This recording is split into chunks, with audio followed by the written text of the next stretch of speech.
Since your speech on Saturday, where the opposition is alleging that you threatened the police and members of the judiciary, they have essentially been labeling you a terrorist.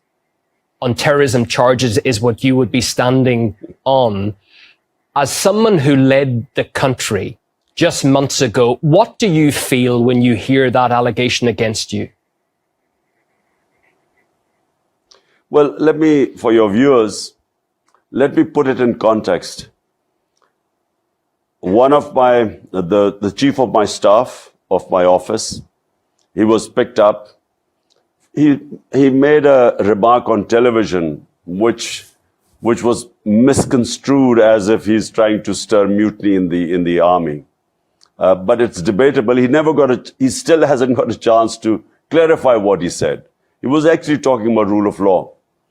They picked him up, they abducted him. 2 days, they kept him and tortured him. They sexually tortured him.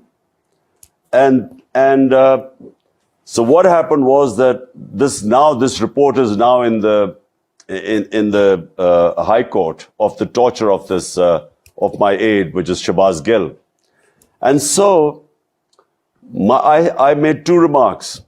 I said we will not spare those people who are responsible, i.e. the police chief and his second in command. We said we would take legal action against them. And then there was this magistrate who, knowing that he was tortured, still sent him back to the police. So we said we would take legal action against both the magistrate and the police. Now, this does not constitute terrorism.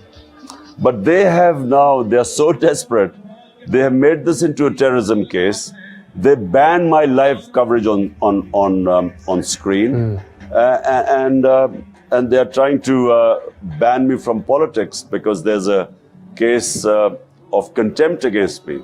So it is what I feel is desperation, because this does not constitute terrorism in any sense of the word. You are asking to take legal action against those officials who allowed this torture which is banned in Pakistan. This does not mean that you're a terrorist. So, but it's their desperation. They are petrified that if elections take place, we will sweep